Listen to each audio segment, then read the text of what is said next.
Bonjour à tous. On est en train d'admettre les participants.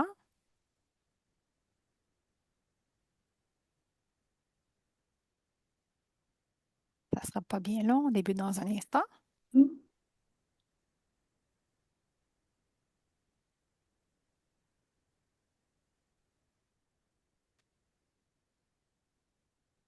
Ça continue d'augmenter. Donc, bonjour, bienvenue dans notre séminaire d'aujourd'hui. Je vais bientôt passer la parole à Denis Chenevert, le directeur du pôle santé, pour présenter Francis. Je pense qu'on peut y aller. Ça ralentit Oui. pour les admissions. On y va. Merci beaucoup, Ariane. Bonjour à tous. Bienvenue à ce dernier séminaire, et non le moindre. Donc, c'est notre dernier séminaire de la programmation de cet hiver. Donc, une prochaine programmation vous sera transmise prochainement pour vous donner un avant-goût de ce qu'il y aura à l'automne prochain. Donc, sans plus tarder, je présente le conférencier d'aujourd'hui. Naturellement, c'est un honneur avec fébrilité quand tu présentes un conférencier qui est l'un des anciens étudiants du pôle santé que j'ai eu le plaisir et l'honneur de diriger, Francis Maisonneuve, qui a eu un parcours remarquable pendant ses années au pôle santé et à HEC Montréal. Il est toujours d'ailleurs associé à certains de nos projets. Et donc, naturellement, le sujet d'aujourd'hui, je pense qu'il fait figure d'intérêt pour plusieurs personnes. Beaucoup je dirais, d'informations médiatiques ont circulé, beaucoup de recherches ont été menées sur la santé psychologique et l'épuisement professionnel des soignants. Donc, il y a eu énormément d'études qui ont été réalisées sur cet enjeu. Mais par contre, très peu d'intérêt, ou du moins je dirais, d'efforts en matière de recherche ont été réalisés sur les superviseurs de premier niveau dans le secteur de la santé.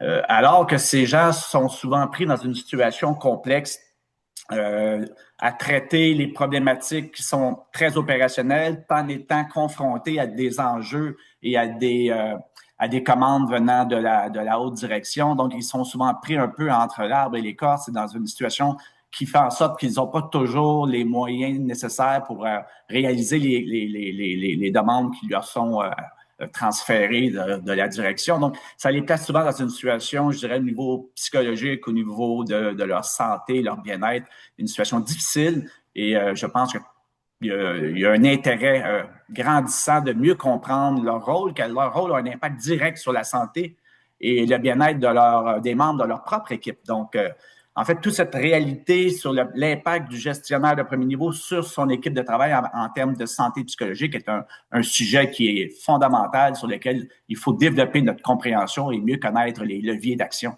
pour y remédier. Donc, sans plus tarder, et avec un grand plaisir, je laisse la parole à Francis pour ce séminaire. Merci à tous et bon séminaire.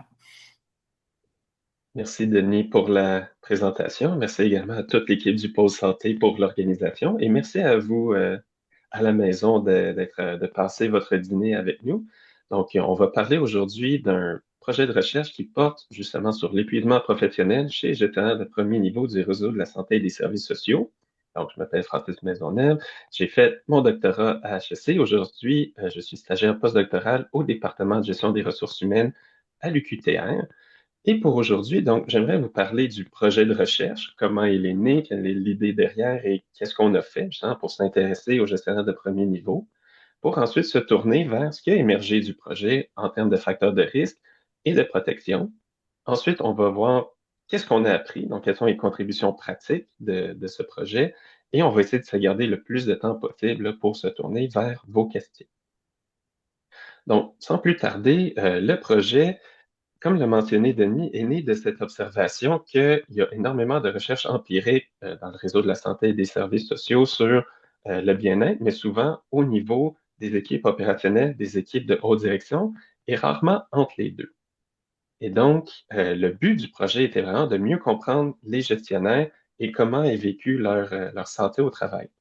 D'ailleurs, ce projet a été financé par l'Institut de recherche en santé et sécurité au travail, donc on les remercie pour leur soutien. Et avant d'aller plus loin, peut-être un aspect de définition. Un gestionnaire de premier niveau, c'est quoi? C'est quelqu'un qui a un rôle de gestion qui ne supervise pas d'autres gestionnaires. et donc qui occupent un rôle assez unique dans les organisations. Pourquoi? Ben justement parce qu'il y a une responsabilité à la fois opérationnelle et tactique. Donc, c'est une très grande proximité au terrain, tout devant, tout en ayant à faire face au défi de gérer les membres de son équipe, la discipline, les conflits, l'organisation du travail, etc. Et d'autant plus dans le réseau parce que souvent, ce sont des gens qui étaient des soignants de formation qui finalement accèdent à leur premier rôle de gestion. Et donc, on comprend que le capital compétence pour devenir gestionnaire est quand même distinct d'un rôle de soins. Donc, ça peut être une réalité plutôt complexe, mais qui justement échappe souvent à l'intérêt des équipes de recherche, d'où le fait que ben, ça peut être une population qui est sous-représentée dans la littérature sur l'épuisement professionnel, ce qui est d'autant plus surprenant, sachant que justement le réseau est un milieu assez prolifique en termes de recherche sur l'épuisement professionnel, sur le burn-out. Et donc, de ces observations-là sont nées des questions, mais justement, quel est le vécu des gestionnaires de premier niveau? Qu'est-ce qui influence leur niveau d'épuisement? Et ce sont ces questionnements qui nous ont amenés là, à l'équipe de recherche à mener le projet avec qui on a quand même réussi à développer un partenariat avec 5 organisations participantes, donc avec des gestionnaires à travers l'entièreté de la province, et qui, pour justement vraiment aller comprendre le vécu, on a utilisé une approche qui est multiméthode à travers plusieurs phases. Donc, une première phase qualitative où j'ai eu la joie de mener une vingtaine d'entrevues semi-dirigées d'1 heure avec des gestionnaires pour aller saisir dans leurs mots comment est-ce qu'ils vivent les défis et leurs ressources au travail. Ensuite, une phase quantitative, donc inspirée par la littérature sur le sujet et les résultats de la première phase. On a constitué un questionnaire à base d'échelles validées que les gestionnaires pouvaient répondre en ligne et on a obtenu presque 550, donc questionnaires complétés.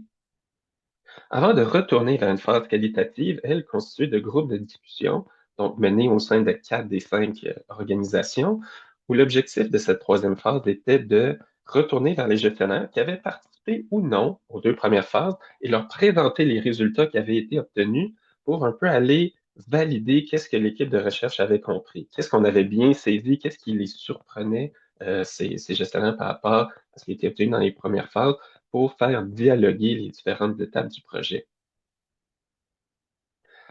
Et maintenant, une dernière définition, justement, lorsqu'on parle d'épuisement professionnel, est sûr que tout le monde est sur la même page, de quoi parle-t-on? L'épuisement professionnel, c'est un syndrome qui émerge en réponse à un stress qui est chronique au travail. C'est vraiment une asymétrie entre donc, les demandes auxquelles je dois faire face et les ressources que j'ai pour y répondre. Et l'épuisement professionnel est constitué de 3 sous-dimensions. La première étant l'épuisement émotionnel. C'est cette perception où vous vous réveillez le matin et vous êtes déjà fatigué de votre journée de travail. Pour vous, travailler avec des gens, c'est extrêmement difficile. En fait, vous avez la perception d'être au bout du rouleau. À ça s'ajoute un sentiment de cynisme ou pour la recherche qui a lieu dans le réseau de la santé et des services sociaux, on va parfois parler de dépersonnalisation. C'est ce sentiment que les gens avec qui vous interagissez que vous les appelez des clients, des usagers, des bénéficiaires, des patients, vous les traitez un peu comme des numéros. Vous avez la perception que vous devenez plus dur avec le temps et qu'il y a une distance finalement qui s'est formée. Et le dernier volet, c'est un manque d'accomplissement individuel. Justement, cette pression-là au quotidien vous donne l'impression que vous n'avez pas les compétences nécessaires ou en fait, vous perdez votre sens au travail et c'est là vraiment où l'épuisement professionnel se cimente. Donc, à retenir pour des exemples à venir. Donc, sans plus tarder, je vais commencer par les facteurs de risque. Qu'est-ce qui a émergé de nos 3 grandes phases au niveau de qu'est-ce qui contribue à l'épuisement professionnel chez nos gestionnaires de premier niveau? L'élément de loin le plus saillant, c'était une perception comme quoi la charge de travail, elle est excessive, qui est due à différents facteurs. Et celui qui était nommé le plus souvent, c'était vraiment une perspective comme quoi il y a un cumul de tâches qui est fréquent. Une gestionnaire, justement, qui était infirmière de formation, nous avait partagé sa réalité, comme quoi souvent, elle devait retourner strictement dans les opérations, donc momentanément abandonner son rôle tactique afin de prévenir une discontinuité au niveau des soins. Donc ça, c'est un exemple de cumul de tâches qui pèse sur les gestionnaires. Aussi, il y a une perspective comme quoi les heures de travail sont excessives et ce facteur-là devient en fait aggravé par l'absence de compensation financière.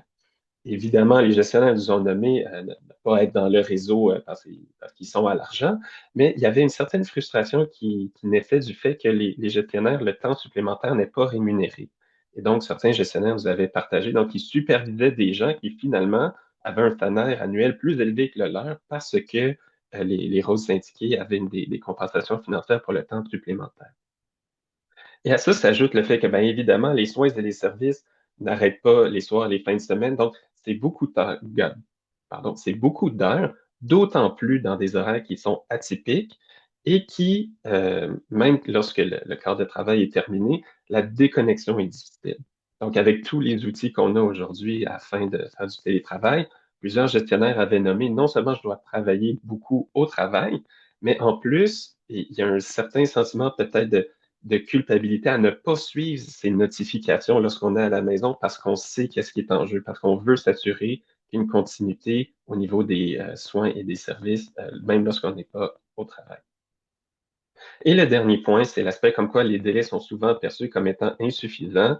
L'expression tout est dû pour hier est revenue souvent, ce qui ajoute énormément de pression et qui peut contribuer à l'épuisement. Pour illustrer ces éléments-là, donc, je me suis amusé à aller sortir des citations pour les phases qualitatives, pour vraiment mettre en exergue le vécu des gestionnaires, justement, comme quoi il y a une charge de travail qui est trop élevée pour répondre à ce qui est demandé de la part des établissements. Ou une autre gestionnaire qui mentionnait 70 heures de travail en une semaine, c'est vite atteint. Donc, ça revient justement à cet aspect que pour un rôle qui est présenté comme 35 heures par semaine, ça signifie que les gestionnaires passent la moitié de leur temps à travailler en bénévolat. Et donc, on peut comprendre pourquoi ça peut parfois susciter un sentiment, une certaine injustice, une certaine frustration. D'autres éléments ont quand même ressorti au niveau des facteurs de risque. Le premier étant des grandes demandes émotionnelles. Donc, ça peut être dû autant au niveau justement du rôle de gestionnaire, de gérer des conflits. Et on sait que quand les ressources sont rares, quand le temps est un facteur critique, ben, les conflits sont plus à risque d'émerger. Mais il y a également un sentiment de détresse ambiante. D'ailleurs, fait intéressant, la recherche elle-même sur l'épuisement professionnel est née au début des années 80 en s'intéressant aux infirmières et aux défis émotionnels, donc de côtoyer des gens qui ne vont pas bien au quotidien. Et en fait, ce qu'on réalise, c'est que cette réalité-là s'applique encore aujourd'hui et encore aux gestionnaires parce que lorsqu'on utilise les services et les soins du réseau, c'est parce que ça ne va pas très bien. Autre élément qui a été nommé à maintes reprises, c'est l'idée qu'il y a une saturation au changement. Bon, ben, vous le savez, au courant des dernières années, le milieu de la santé et des services sociaux a vécu beaucoup de turbulences.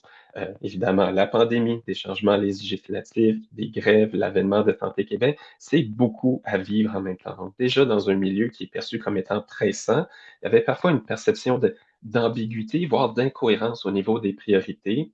Ou comme l'avaient dit certains, on avait l'impression qu'il n'y avait plus de capitaine. Et donc, ça aussi, ça met de la pression notamment à ce que notre capacité d'accomplissement, quand on ne sait pas quoi accomplir, c'est très difficile. Et finalement, l'acquisition du premier rôle de gestion était perçue comme un obstacle dû à un certain manque d'accompagnement. Donc, comme je l'ai noté en ouverture, le capital compétence pour être gestionnaire comparativement à d'autres rôles est quand même distinct et certains se sont sentis un peu abandonnés. Donc, oui, une grande gratitude d'avoir été promu à un rôle de gestion sans nécessairement percevoir qu'il y avait les outils nécessaires pour remplir cette fonction-là dans son entièreté. Et ici, une autre citation là, pour revenir par rapport à cet enjeu d'ambiguïté ou de flottement, c'est non seulement mais, où est-ce qu'on s'enligne, mais même est-ce que je vais moi-même me retrouver en tant que professionnel, en tant que gestionnaire dans cette formule, dans ce réseau qui est perçu comme étant un changement qui est constant. Et ça aussi, ça contribue à une certaine forme d'anxiété pour plusieurs gestionnaires. Lorsqu'on se tourne au niveau des résultats quantitatifs, donc s'agissant parmi les plus de 500 gestionnaires qui ont pris le temps de répondre, moyenne d'âge de 46 ans, 84 s'identifiant comme étant des femmes, ce qui peut paraître élevé, mais qui est tout à fait représentatif de la réalité là, des différents réseaux de la santé au Québec et au Canada. Une ancienneté moyenne de 10 ans, donc des gestionnaires qui sont en poste depuis un bon moment. Ensuite, comme je vous disais, donc, ce qu'on est allé mesurer est inspiré notamment de la littérature sur le sujet, sur l'épuisement professionnel. Et une littérature qui est incontournable, c'est celle des stresseurs de rôle. Donc, qu'est-ce que je perçois qui est comme étant adverse dans mon travail? Par exemple, la surcharge, j'ai trop à faire en trop peu de temps. Le conflit, les différentes demandes sont incohérentes les unes envers les autres. Et l'ambiguïté. Les objectifs et les attentes sont mal identifiés ou perçus comme tels. Et on a donc évidemment aussi mesuré l'épuisement professionnel, mais également l'intention de quitter. Et ici, ce qu'on observe, c'est que justement la surcharge est élevée et l'ambiguïté est plutôt basse, ce qui est intriguant, donc à la lumière de la phase qualitative, puisque oui, la surcharge, ça, c'est pas du tout surprenant, mais l'ambiguïté, on se serait attendu à ce que ce soit plus élevé, et c'est le genre d'élément qu'on peut aller creuser lors des groupes de discussion. Ensuite, au niveau de l'épuisement professionnel, à toute fin pratique, 4 sur 7, avec un écart type de 1. Là, ici, je ne veux pas vous embêter avec des détails statistiques, mais l'écart type, c'est à quel point la majorité des données s'éloignent de la moyenne. Ça donne une idée de l'étendue possible. Donc, ça nous indique 4 sur 7, ça peut sembler, somme toute, raisonnable, mais c'est plus élevé que ce qu'on observe dans les moyennes des études empiriques sur le sujet. Et donc, ça veut dire qu'il y a des gestionnaires qui, clairement, souffrent d'épuisement professionnel.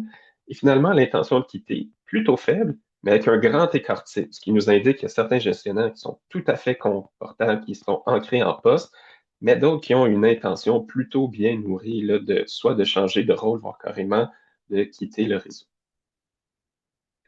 Mais au-delà des moyennes, c'est aussi intéressant de voir quelle est la force de l'association entre ces facteurs et de l'épuisement professionnel. Encore une fois, loin de moi l'idée de vous ennuyer avec de la poutine statistique, mais en fait, on a mené donc des régressions linéaires.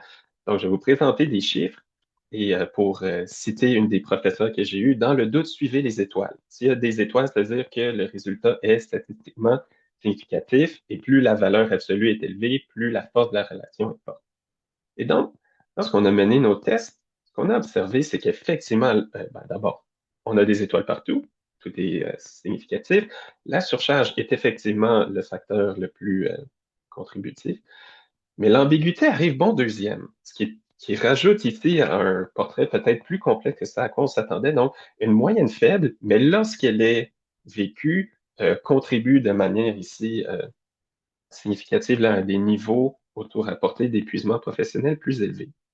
Et donc, face à ces résultats-là, évidemment, ça nourrit les questions qu'on avait pour les gestionnaires qui ont accepté de nous rencontrer pour les groupes de discussion. Et justement, euh, une des synthèses, un des apprentissages qu'on a eu pendant ces groupes, c'est que la présence et l'impact de l'ambiguïté a été sous-estimés lors de la phase quantitative.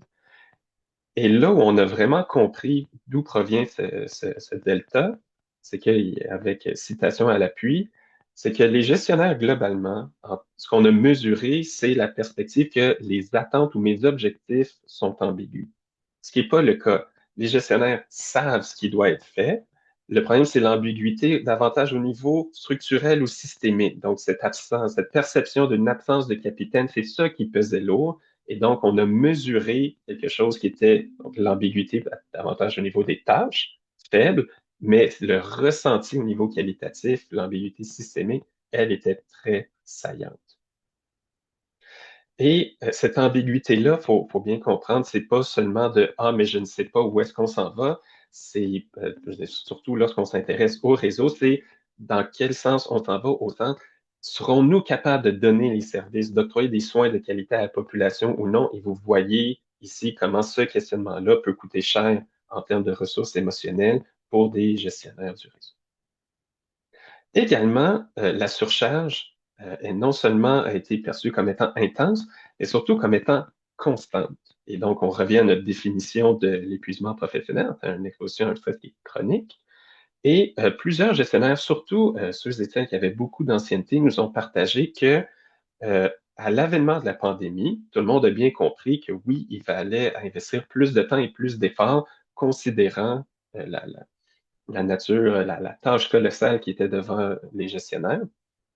Mais le retour à la normale ne s'est jamais complètement opérationnalisé.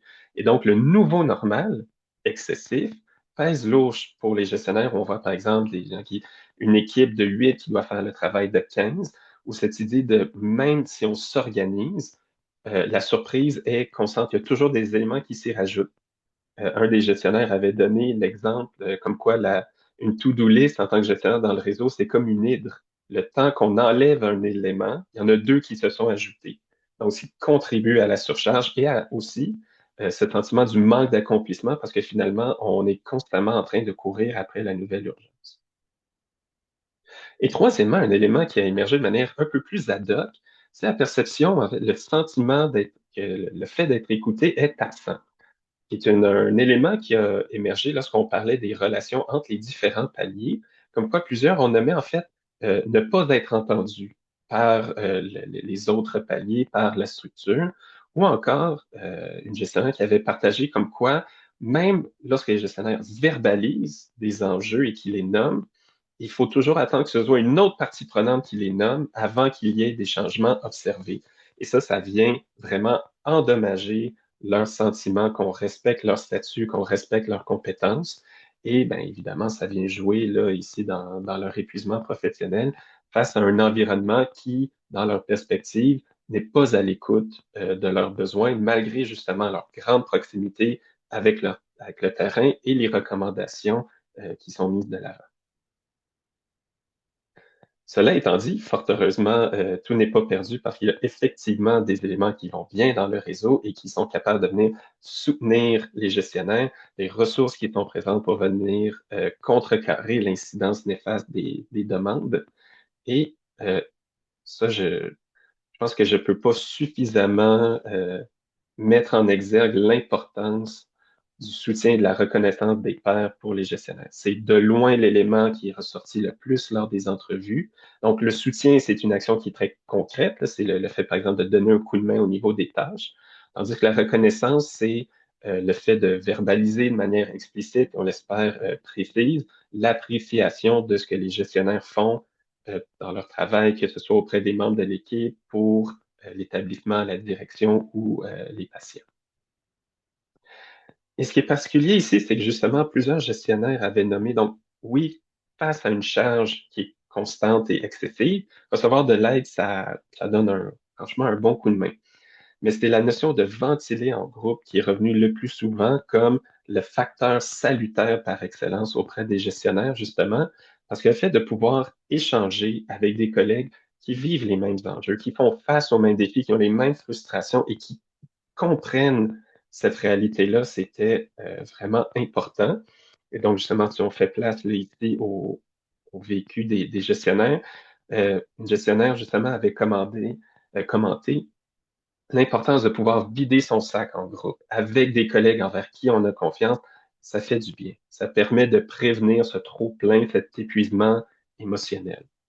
Ou une autre qui avait nommé à quel point elle valorisait le fait que son équipe la remercie, que le fait que les membres de son équipe soulignent ses bons coups était une ressource qui était franchement inestimable pour elle pour faire face aux défis du quotidien. Lorsque possible aussi, là, par exemple pour les gens qui supervisent des équipes de soins, il y avait également l'importance de la reconnaissance des membres d'équipe, mais également des patients. Donc, de pouvoir être en contact avec des gens qui étaient reconnaissants pour avoir reçu des services ou des soins de qualité. Et le dernier élément qui avait été soulevé comme étant un bémol dans les entrevues, c'est que souvent cette forme de reconnaissance de la part donc des patients, des membres d'équipe et des collègues était mis dans le contraste avec le soutien, mais davantage au niveau organisationnel, qui souvent était perçu, les gestionnaires les plus incisifs avaient nommé qui étaient absents, d'autres avaient dit qu'ils étaient moins présents. Et donc, ici, on voit justement pourquoi la collégialité entre gestionnaires était si importante. C'est parce que c'était perçu comme une source importante, mais surtout stable de ressources émotionnelles au travail. Ensuite, un qui a davantage surpris l'équipe de recherche, c'était la valorisation de la latitude décisionnelle des gestionnaires. Ici, était surtout présenté comme le fait qu'il y avait vraiment une forte appréciation de l'autonomie qui leur était octroyée dans la gestion de leur temps, dans l'organisation du travail des employés qui sont supervisés et en fait la prise de décision autonome. parce qu'en fait, ça venait confirmer le fait que les gestionnaires ont les compétences nécessaires, qu'on fait confiance à leur jugement. Et pour appuyer ce fait, encore une fois, une citation justement de ici une gestionnaire qui avait beaucoup de elle-même de reconnaissance pour sa propre gestionnaire, due à la confiance qui lui était octroyée et de sa capacité à prendre des décisions de gestion de manière 100% autonome.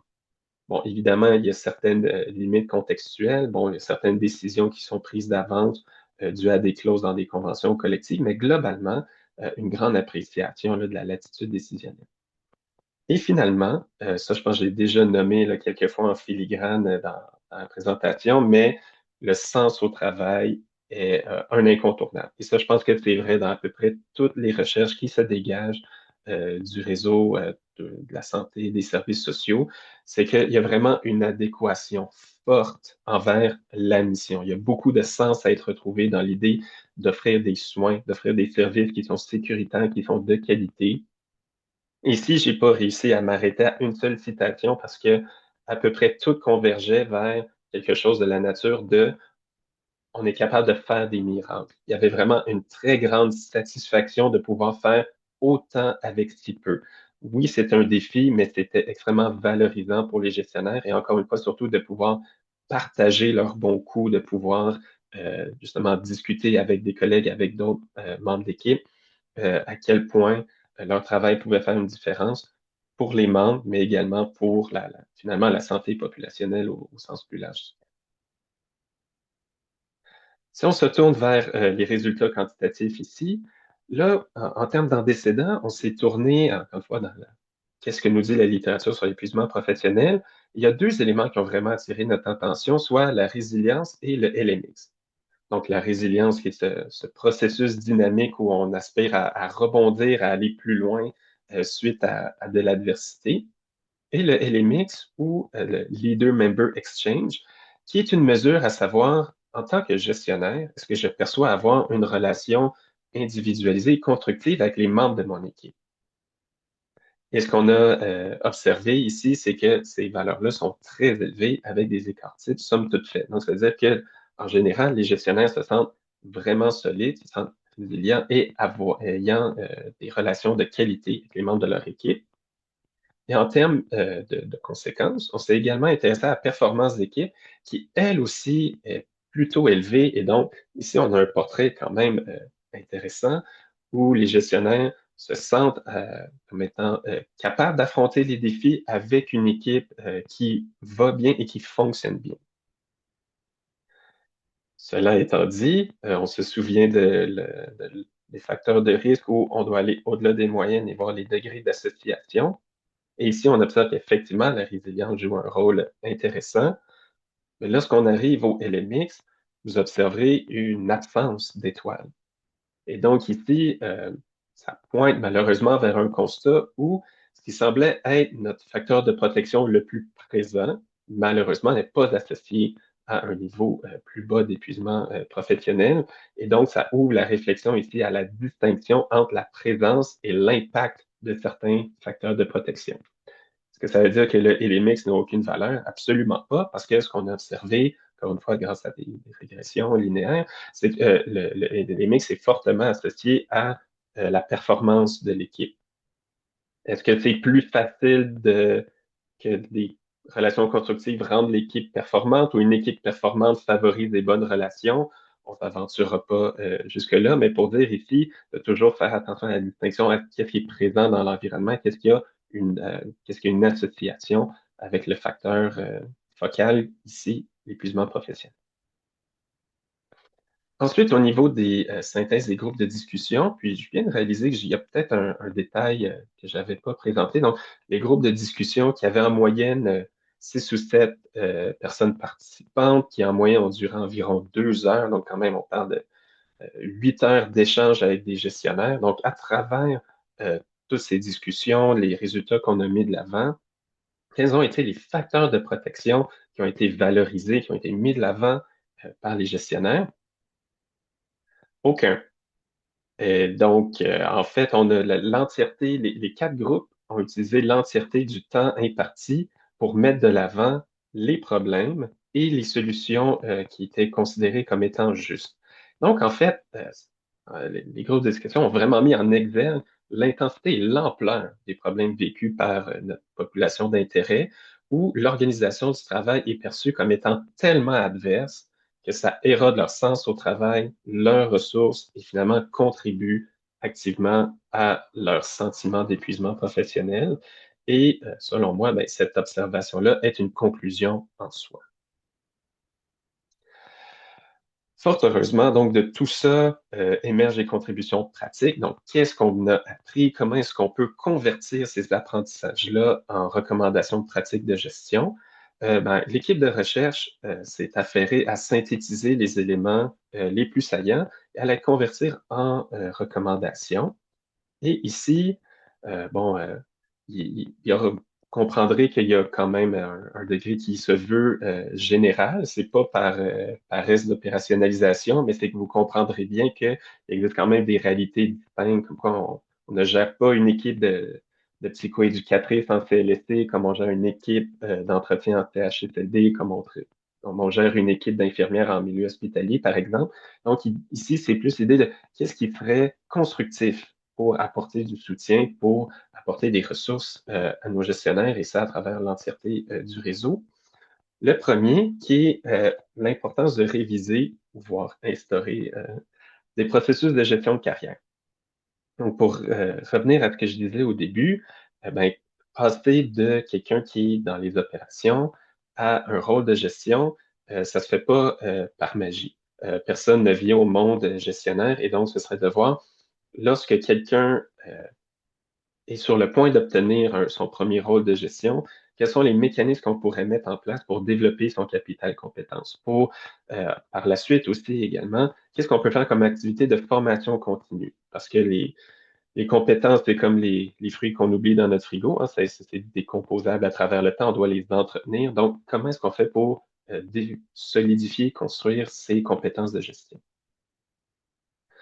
Ensuite, il y a un volet de repenser la charge de travail des gestionnaires. Donc, encore une fois, ce n'est pas normal que les gestionnaires, en moyenne, perçoivent faire le travail de deux. Et donc, plusieurs avaient nommé justement cette idée de devoir souvent revenir vers les opérations et pour garantir finalement la continuité des soins et des services, ce qui rend leur tâche tactique, c'est ça qui déborde par la suite. Certains avaient nommé, par exemple, des enjeux de pénurie de main-d'œuvre. Donc, quand on dit repenser la charge de travail aussi, c'est en amont. Est-ce qu'on a les meilleures pratiques en termes de planification quantitative et qualitative pour tout ce qui est le recrutement souvent au niveau des membres d'équipe? Et aussi, y a-t-il des tâches ou des parties de rôle qui pourraient être redistribuées, qui pourraient être déléguées? Parce qu'en ce moment, il y a beaucoup qui reposent sur les épaules des gestionnaires.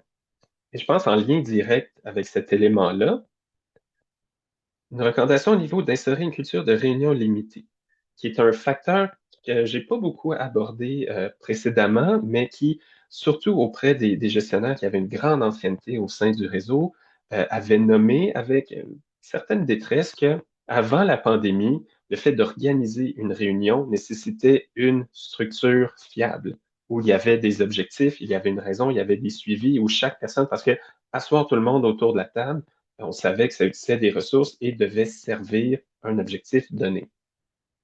Arrivé la pandémie, arrivé encore une fois des outils de télétravail tels que Teams, et plusieurs gestionnaires, surtout dans les phases qualitatives, avaient nommé qu'il y avait un enjeu de réunionnite aiguë, où parfois ça devenait flou. Pourquoi est-ce que les gestionnaires étaient invités à cette réunion-là? Quel en était l'objectif? Comment est-ce que ça allait être converti en une meilleure organisation du travail, une meilleure planification?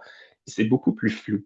Et en sortie de la pandémie, ce réflexe-là de pouvoir facilement réinviter les gens sur Teams, s'est finalement cristallisé. Et donc, encore une fois, comme je disais, ça fait sens avec le point 2. Plusieurs gestionnaires disaient devoir utiliser une quantité démesurée de temps à des réunions qui finalement avaient peu, voire pas de retombées constructives. Et tout ce temps-là, finalement, était repris à leur temps à la maison, par exemple, à gérer des courriels, à faire des suivis de nature davantage tactique ou administratif. Et donc, de revenir à cette idée de valorisation de réunions qui sont pertinentes et importantes pourrait aider à dégager bien du temps et des efforts. Quatrièmement, instaurer des mécanismes de communication bottom-up, donc qui fait écho directement à cette idée-là de que la voix des gestionnaires est perçue comme ne portant pas suffisamment. Hein, comme quoi, il faut être capable de valoriser le contact privilégié que les gestionnaires de premier niveau ont avec le terrain et s'assurer que leur voix pas à travers les différents paliers au sein des différents établissements, directions, etc. Comment ça pourrait prendre forme? Certains avaient proposé, par exemple, des idées de boîte à suggestions, d'autres avaient proposé des idées de rencontres de type town hall. Je sais qu'on vient de dire que moins de réunions étaient préférables, mais justement, ça serait un exemple d'un événement qui serait ponctuel, mensuel, ayant comme outil de euh, offrir un espace pour que les gestionnaires puissent verbaliser quels sont les problèmes observés sur le terrain, mais également valoriser leurs recommandations afin de s'assurer que justement il y ait des changements suite à leurs recommandations. Et parlant de changement, une idée de priorisation dans un contexte de changement multiple. Justement, plusieurs gestionnaires avaient nommé devoir jongler avec tellement de demandes, toutes étant étiquetées comme étant urgentes, dues pour hier, mais on s'entend, ça ne peut pas être réaliste que tout soit absolument urgent en tout temps.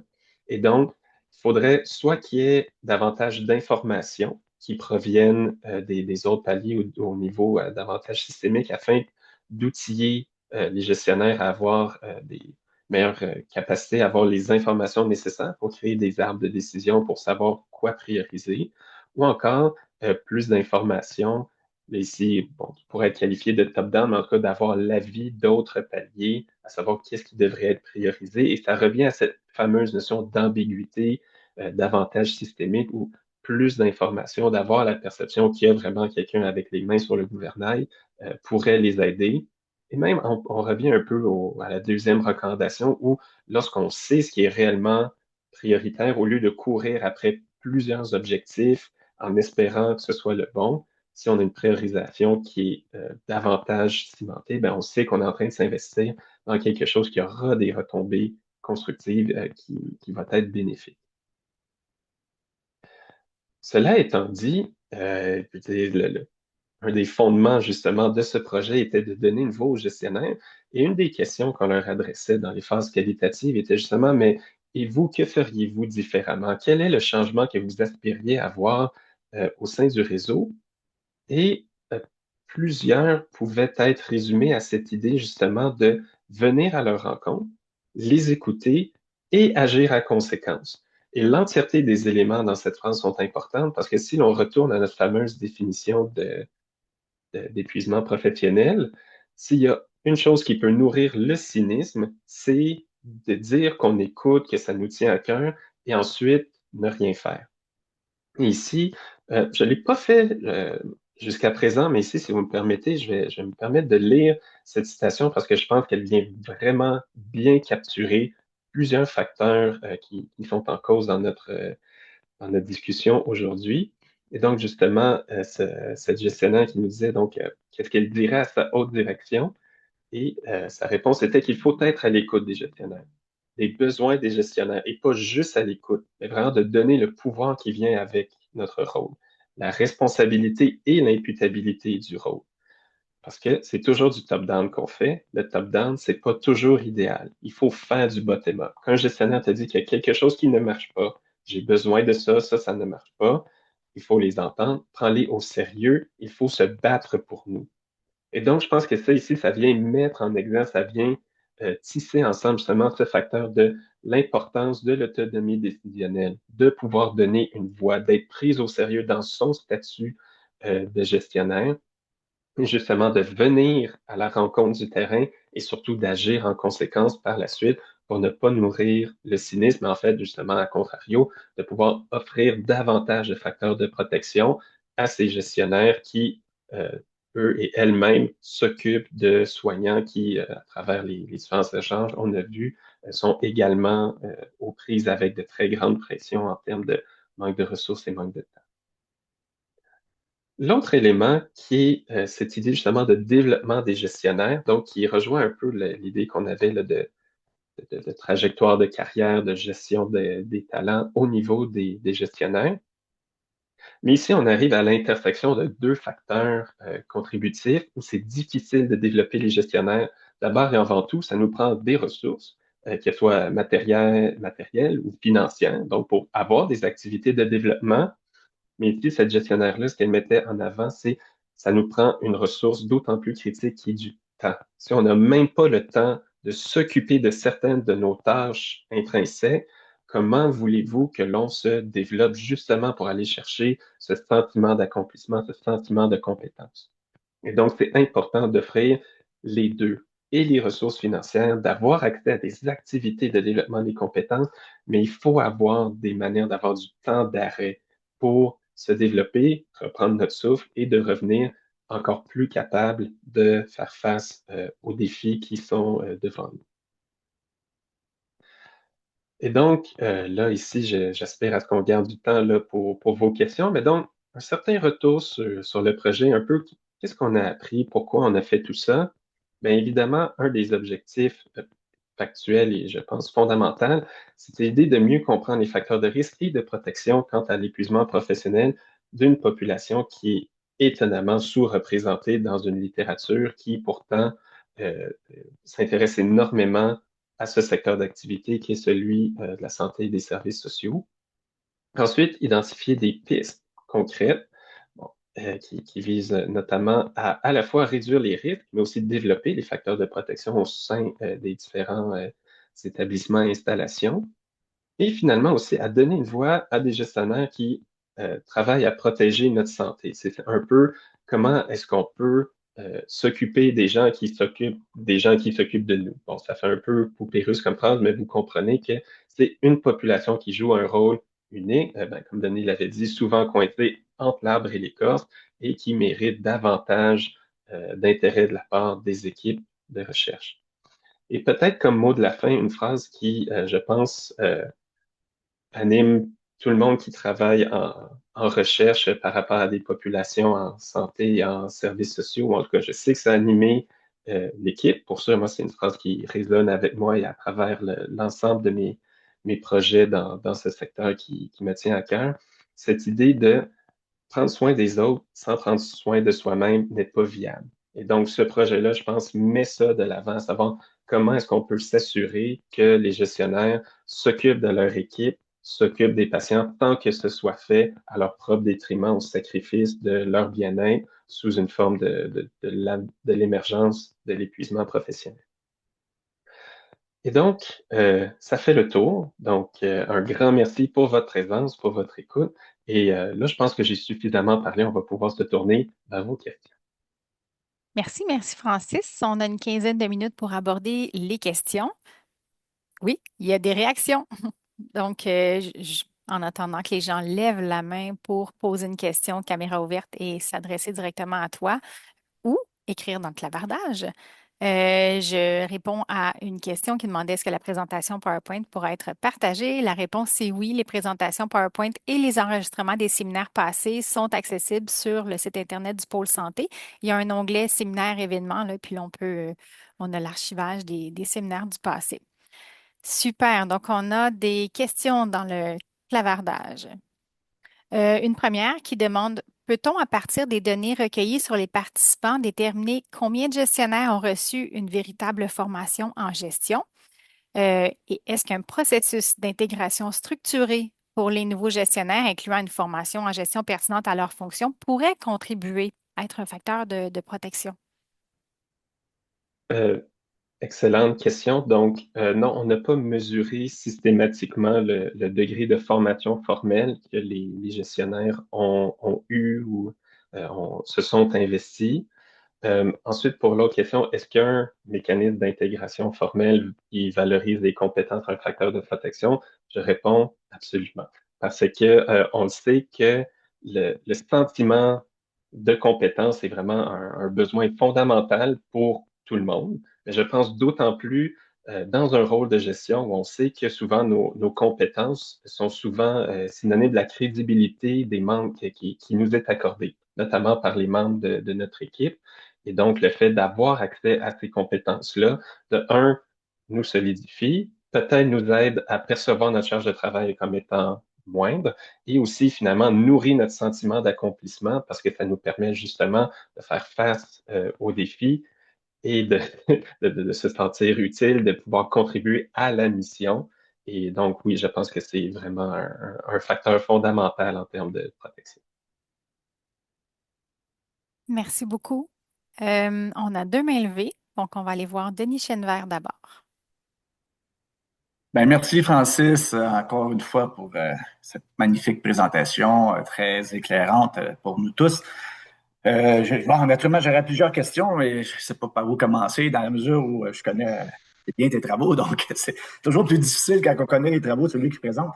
Je- Si je combine tes travaux avec ceux d'Anaïs, et je me dis que dans ces travaux, on démontre que les miracles réalisés dans le réseau de la santé sont autant un élément de valorisation pour les équipes de soins et pour les gestionnaires, mais en même temps, la chronicité de ces miracles a une limite. C'est-à-dire à la fin, il y a une limite à ces capacités de réaliser des interventions et tout en sécurisant la qualité des soins et la sécurité des patients. Donc, on sait que c'est un élément important pour les gestionnaires et les soignants. Donc, avec le temps, c'est quoi le risque de faire subir de façon longitudinale ces réalités avec la qualité des soins et les risques que les patients vont subir dans un temps moyen et long terme?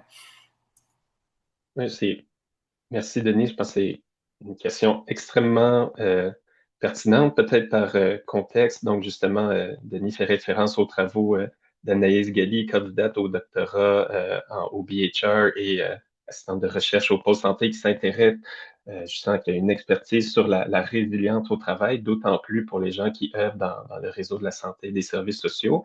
Et il y a cette idée où je pense qu'on ne doit pas mettre de l'avant l'importance de la résilience comme un facteur où on peut, en tant qu'organisation, se dédouaner et dire les gens sont résilients, ils pourront passer à travers, puis s'ils sont pas résilients, c'est leur faute. Non, non, absolument pas. Et pour revenir à la question de Denis sur la temporalité, effectivement, la résilience en tant que processus dynamique, c'est que je fais face à de l'adversité et je peux rebondir. Je peux, suite à ce stress, revenir à des niveaux de ressources dits normales, ou en tout cas pré-adversité, ou même dans l'idéal, je peux bounce bien, je peux aller plus loin. Je peux sortir grandi de cette adversité. Par contre, si l'adversité, elle est tout le temps, tous les jours, en fait, je vais prendre un exemple qui est souvent utilisé, mais qui, je pense, est très parlant, c'est l'idée de l'élastique. Au fur et à mesure que je vis de l'adversité, je n'ai aucune garantie de pouvoir revenir à mon état initial. Au contraire, ça peut être une accumulation de risques et qui, à terme, même si je reviens, si je ne reviens pas avec le même nombre de ressources, il y a un peu cette idée où j'ai une pente descendante sur une très longue période de temps. Donc, Denis, je pense que tu nommes quelque chose qui est important. C'est pas parce que les gens sont résilients à un temps 1 que ça va être vrai à un temps 2, 3, etc. Et donc, il faut qu'il y ait des changements plus structurels, un meilleur accompagnement, un meilleur soutien, plus de ressources, parce que exclusivement s'appuyer sur la capacité de résilience des soignants à long terme, ben, ce ne sera pas suffisant parce que l'épuisement va finir par prendre le dessus. En tout cas, c'est un risque très, très saillant, à mon sens. Merci. On va vers Madame Jocelyne Audet. Oui, bonjour. Je me pose une question à la suite de votre excellente présentation. Je me suis demandé, est-ce que un style de gestion pourrait devenir un facteur de protection? Parce que la situation des gestionnaires dans le réseau de la santé, c'est particulier. Ce sont des gestionnaires qui, pour la plupart, travaillent avec des professionnels. Est-ce que des styles de gestion plus participatifs permettait à des gestionnaires d'avoir un facteur de protection face à l'épuisement? Euh, Merci pour votre question, qui est d'ailleurs très intéressante et il existe plusieurs projets de recherche justement qui s'intéressent à le style de gestion et comment ça a un impact et pour le gestionnaire ainsi que pour les membres de l'équipe. Je dirais, il y a deux aspects. Euh, le premier étant, par exemple, un style très participatif, un style de leadership transformationnel, peut effectivement contribuer à un meilleur sentiment et de compétence, meilleure adéquation et justement meilleure relation avec les membres de l'équipe. Cela étant dit, justement, pour arriver à ce style de gestion-là, ça demande un certain investissement justement à construire des Mhm. relations de qualité. Ouais. Et donc, je pense qu'il faut faire attention d'avoir un équilibre qui est sain, qui est souhaitable et qui est difficile à trouver entre le temps que j'investis à bien comprendre les besoins de mon équipe tout en respectant les limites de mes propres ressources. Parce que Mhm. peut-être justement, le deuxième volet, c'est de dire, par exemple, justement, en des temps de grand stress, de grands changements, il y a des gestionnaires qui, pour se protéger de ces demandes-là, peuvent se retirer momentanément. En tout cas, on le souhaite. Donc, ça peut être perçu comme un leadership davantage laisser faire, mais je pense pas que ce soit fait par un sentiment de, pas une volonté d'être loin de son équipe, ni par incompétence, mais c'est Mhm. le milieu est tellement exigeant que les gestionnaires vont Mhm. se protéger eux-mêmes. Et donc, c'est pour ça qu'il y a les deux vérités sont vraies à la fois. Ou parfois, un gestionnaire ou une gestionnaire, pour protéger ses propres ressources, va devoir se désinvestir momentanément de son équipe. Et autant que s'investir dans son équipe, je pense, à long terme, est extrêmement enrichissant. Mais ça, faut toujours se souvenir dans quel contexte cet Mhm. investissement-là est fait. Mhm. Merci. Merci. On a plusieurs commentaires, Francis, dans le clavardage, de gens qui veulent savoir est-ce qu'il y a une diffusion des résultats qui est prévue sous forme de présentation ou sous forme d'articles ou de rapports disponibles. Donc, qu'est-ce qui s'en vient de ce côté-là? Je pense que ça va répondre à la préoccupation de plusieurs personnes là, qui trouvent que ce sont des messages qui devraient être portés. Merci pour votre participation dans le clavardage.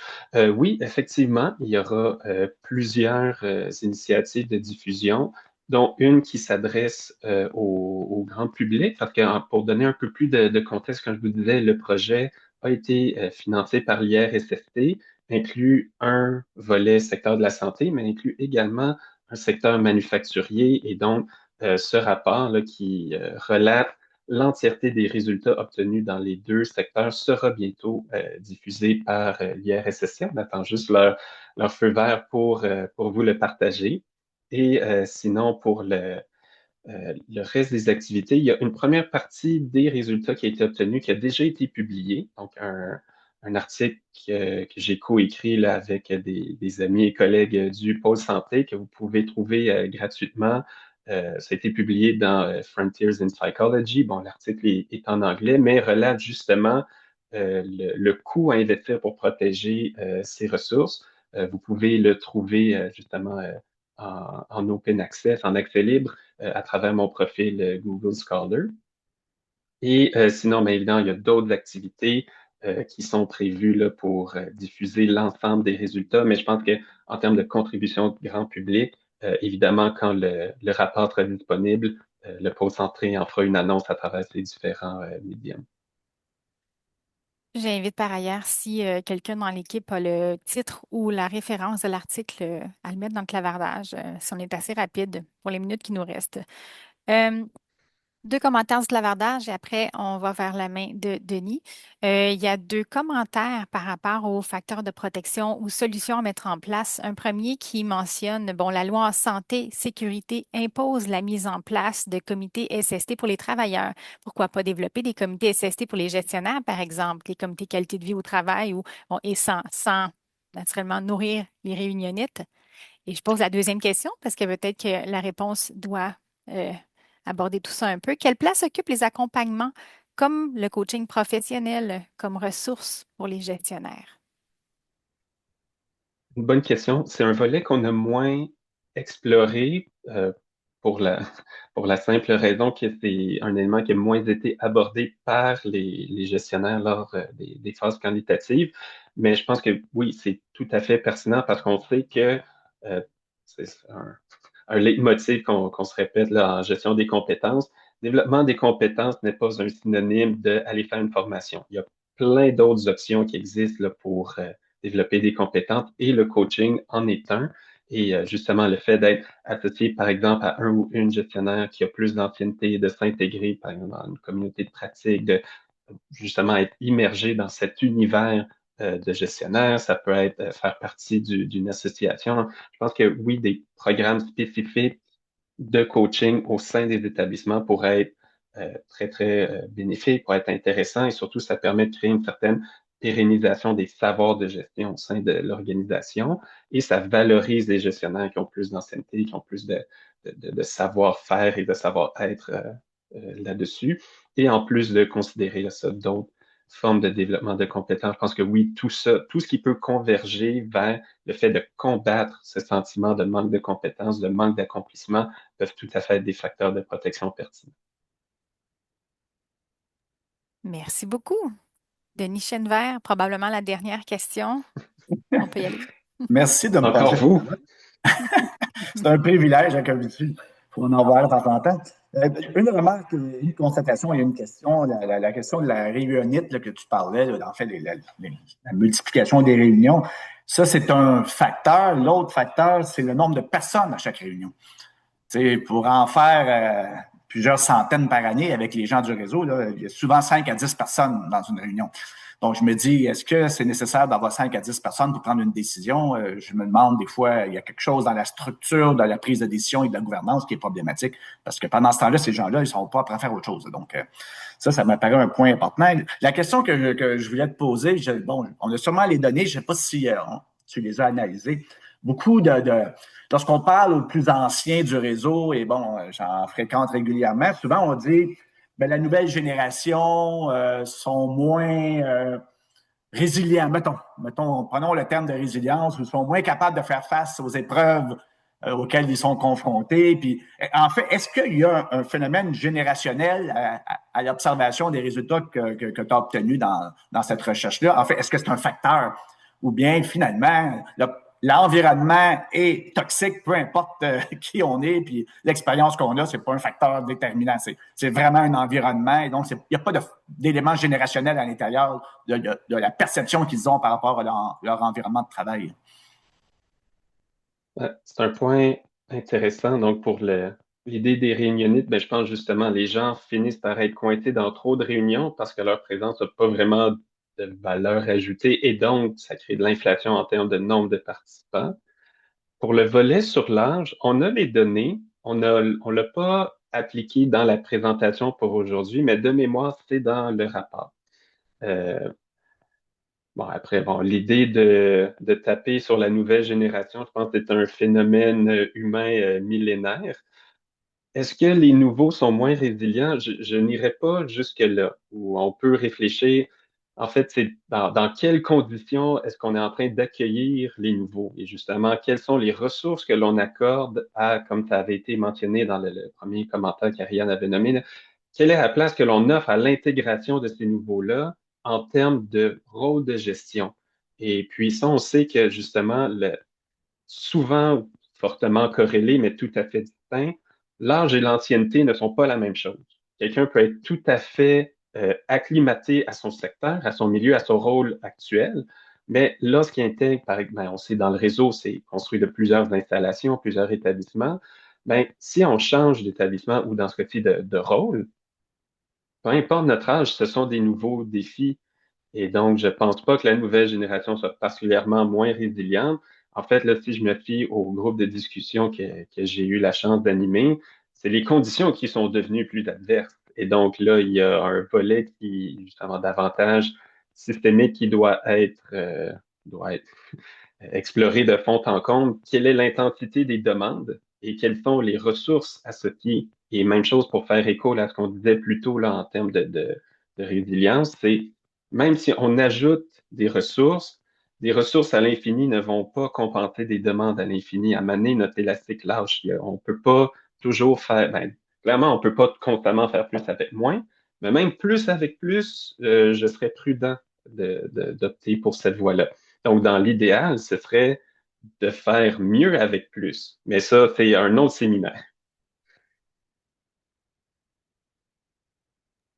Je Merci. cherchais le micro.